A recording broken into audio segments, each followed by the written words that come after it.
Naku po mga kababayan, mukhang may nix na kay Mima Alicia mga kababayan. O ito sana. Kilala nyo ba itong babaeng ito? Siya na daw yung nix kay Mima Alicia.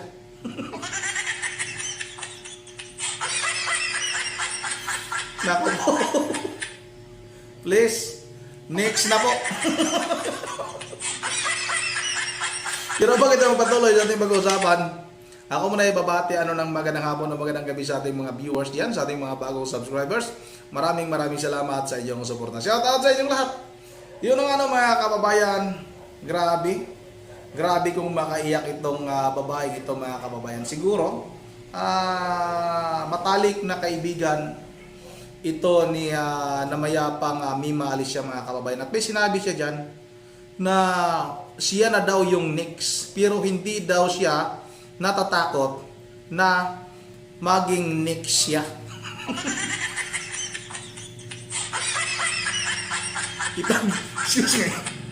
Ipagpatuloy daw nitong babaeng ito yung ipinaglaban nitong si Mima Alicia. May pinaglaban ba ito? May pinaglaban ba si Mima Alicia mga kababayan? Mukhang wala naman. Mukhang pira-pira lang naman itong ginawa nitong si Mima Alicia. Baka na naman sabihin na naman ng mga Ensaymada vloggers mga kababayan na pinagtatawanan na naman natin itong kasamahan nila.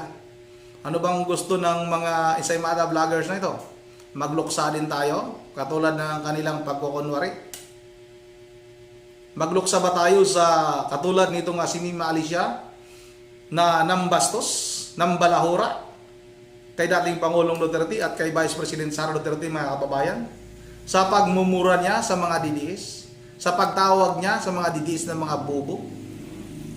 Walang ibang bukang bibig itong vlogger na ito o hindi pagmumura mga kababayan at pagpapakalat ng fake news laban kay Vice President Sara Duterte. Tapos hihingi sila ng respeto mula sa mga taga-suporta ni dating Pangulong Duterte at kay Vice President Sara Duterte. Huwag na oy. Huwag na tayong magplastikan. Huwag nyo kami igaya sa inyong mga plastic kayo. Katulad na lang ito mga kababayan, itong babae ito, nag-iiyak. Pero wala namang luha. Kahit isang bote lang ng luha na pumatak mga kababayan, wala man lang. Mga plastic talaga itong mga Ensaymada vloggers na ito. O ito na. Huwag na natin itong patagalin. Sabay-sabay na natin itong panoorin. Asa na? Wala pa. Ito na.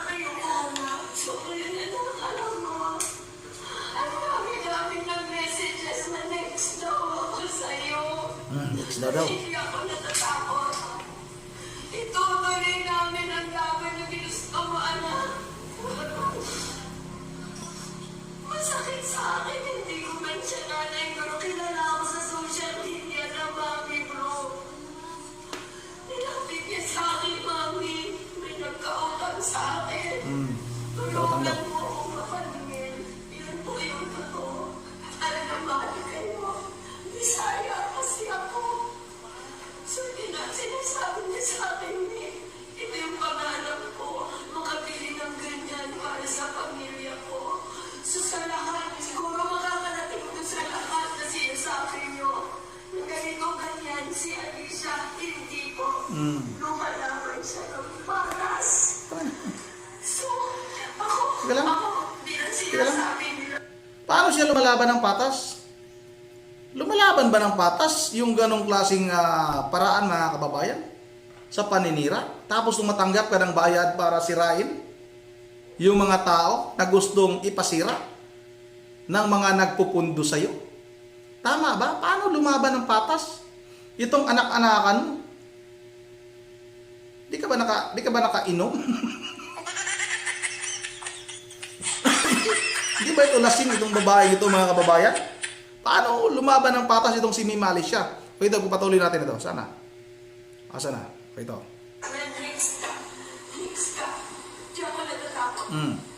Hindi ako natatakot. First day sana nandito ko.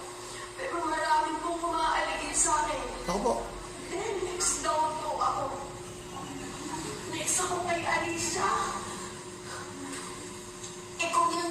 sinadya ng pagkakataon.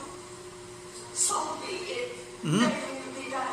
Aba. But I will not stop kung ano man yung inaasam ni Nima na gusto niyang marating. Yun lang po. Na, Yak. love kita. Yak oh. Ayoko na. Sabihin na lang alam. Ang tindi. Ang tindi ng babaeng ito. Nilapitan na ng kanyang kasama, mga kababayan. Binulungan na. Sabi ng kasama niya, Ti, tumigil ka na. Kasi wala namang luha na lumabas sa iyong mata. Halatang halata. Mapapahiya ka dito. Maraming mga excuse me. Maraming vlogger, yung mga DDS nakaabang sa atin kung ano yung sasabihin natin dito. Nakikita kang walang luha, tama na yan. Into mo na yan. Yun na nga mga kababayan, siya na nga daw yung next.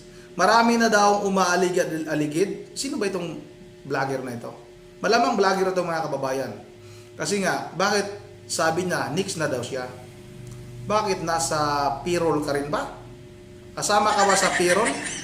Kasi nga mga kababayan, may napanood tayo na dating BBM vlogger na bumaliktad na mga kababayan at pinatotohanan niya na talagang may pira. May pira dyan sa mga vloggers na yan. Talagang bayad yung mga yan.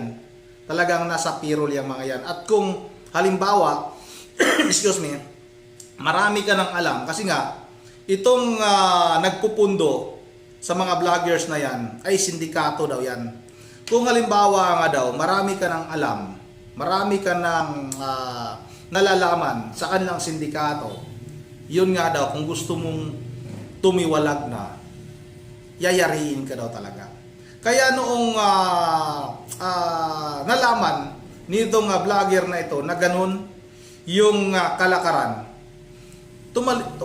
tumiwalag na siya. Humiwalay na siya sa mga vlogger na yan. Ang sabi pa nga, kalimutan yung pangalan, parang si Haring Ungas TV mga kababayan, may upload tayo kahapon yan.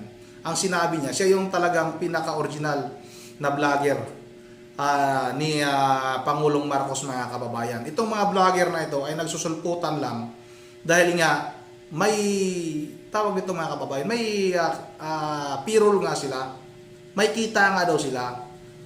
At ang gagawin nga daw ng mga vlogger na ito, walang iba kung hindi sirain ng sirain yung mga kalaban nitong si Pangulong Marcos Jr. mga kababayan. At mismo si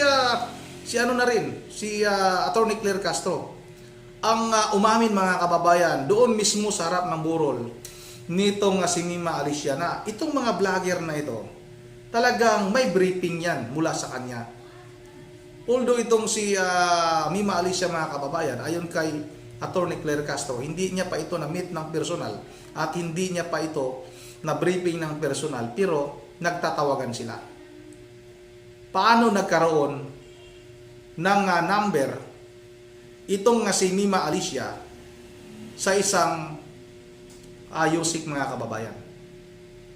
Dapat yan ang ipapaliwanag nitong si Attorney Claire Castro. Bakit nagkaroon? Dahil ba bago gumawa ng mga content na ikasira sa kampo ni Vice President Sara Duterte, bibigyan niya muna ng script na ganun ang kanilang gagawin, ganun ang kanilang gagawing paninira kay Vice President Sara Duterte. Yun ang dito lang muna at bago tayo magtatapos ay mag-shoutout lang muna tayo. Shoutout tayo kay Ma'am Bergie Veraldillos ng Pulilan, Bulacan. Sa kanyang mga apo si Coco, Dion, Yuri at kay Sagi. At shoutout na rin sa lahat ng kalingap kasi dati tayong kalingap mga kababayan. Shoutout na rin kay Rinrin Paraquilis. Rinrin Paraquilis, solid team Tatay Digong. Duterte Inday Sara Duterte for President. Tama yan. Shoutout na rin kay Crescently Francis. Yang tatapang mga hanggang tatapang nga, pero nakapismas, grabe. Tama, nakapismas, kung matapang ka, hindi ka magpipismas. ipismas ka, nasa damuhan ka naman. Puro lang kalokohan. Shoutout na rin kay Nili Alana. Shoutout kay Charlene Platoon, shoutout. TD Munoz. Kay Ma'am Joyce ng Japan, shoutout. Kay Ma'am Elisa Borby Aguila, shoutout sa idol. Kay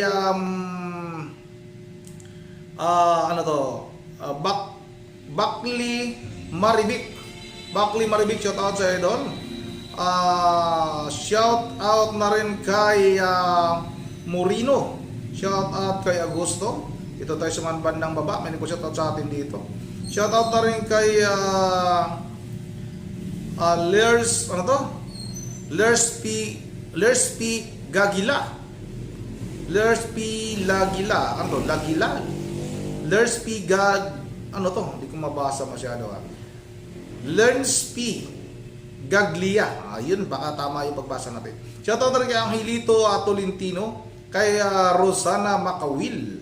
Shoutout na rin kay Puibi Suzuki. Shoutout na rin kay, wala ito, sa Japan siguro ito. Shoutout na rin kay Adoracio Nispirito. Adoracion Espirito, sorry.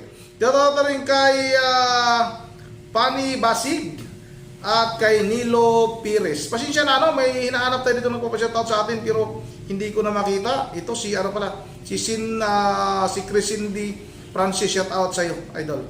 At kay sino ba ito? Si Rosalie. Si Ma'am Rosalie Malit, matagal na nating subscribers. Ito ngayon na daw tayo niya ulit na panood. Maraming salamat sa iyo, Ma'am Rosalie Malit. Yun ang dito lang muna kay Ma'am Michelle Bulimo, shoutout din pala. Kay Ma'am Bergie Vera de Diyos ng Puliang Bulacan sa kanyang mga apo, Coco Dion Yuri at kay Sagi. At yun ang dito lang muna. At once again, this is Ronnie TV mo. Ingat na lahat. God bless bawat isa sa atin.